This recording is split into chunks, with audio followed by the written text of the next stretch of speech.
You're back? So am I. Alright, here we go. I'm setting up a anchor point, and this is a little difficult, so I don't know if I'm going to be able to show you this until I get a crew, people that can actually film it.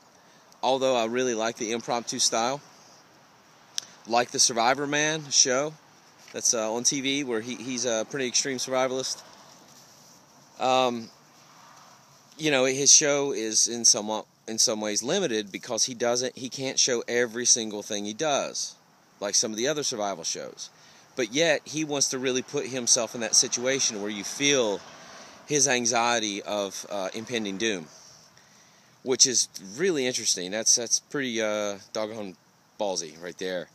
So I'm just going to set the camera down and try and work out a way to sort of at least show you how I'm going to set up one anchor, and then from there I'll sort of like I said, I'm going to do multiple videos on this. It's a really complicated activity until you start to get used to it. Alright, so here we go. Be patient with me, alright? Like I said, I want to concentrate and make sure I do this right. There are some other fairly large trees in the area here. Let me get the camera, the tripod set up straight. My makeshift one.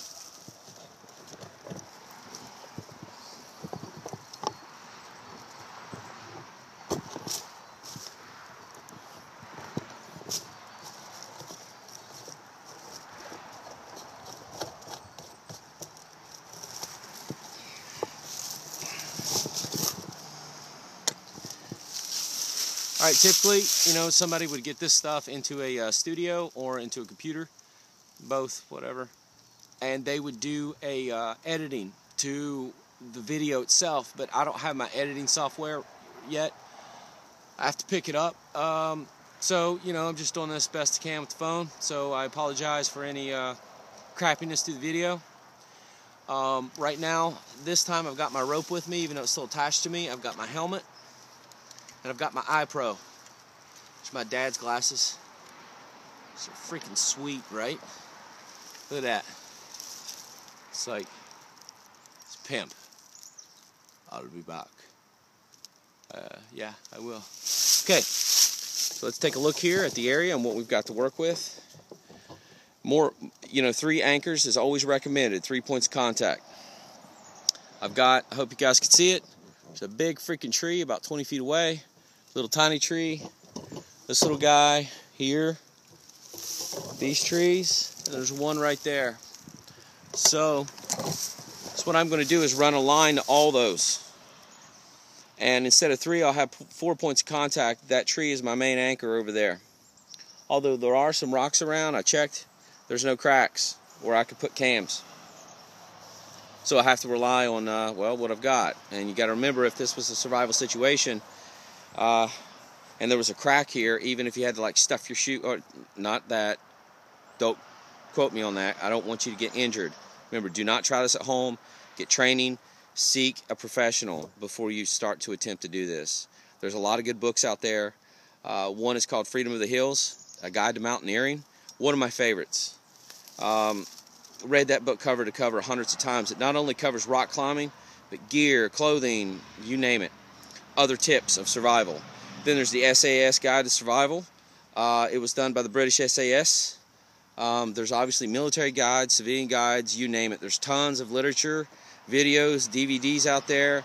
You know, I'm only one aspect of this, but I will try to be detailed as possible.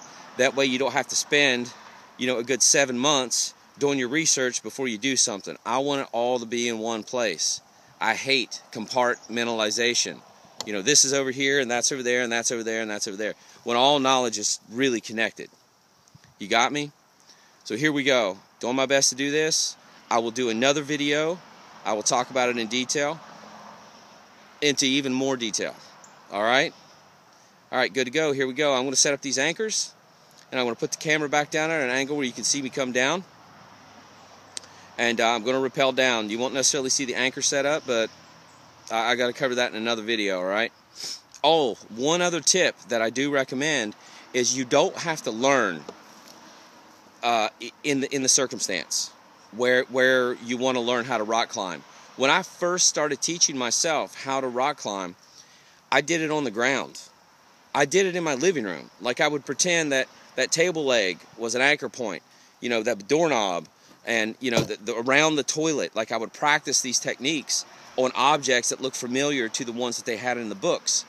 And when I would rappel, basically I would just tie the rappel rope to something and just put it into my belay device and just move through my living room as if I were rappelling, to get used to how it felt and get used to the gear before I actually went out and did it. So that's a really good tip for you. You don't necessarily have to be in the circumstances to practice. Remember what I said about practice? Practice makes perfect, right? Practice, it's training. You're training yourself, and then it becomes muscle memory, and then you do it even without realizing it. And the other thing is, remember, perishable skills, non-perishable skill. Rock climbing is a perishable skill.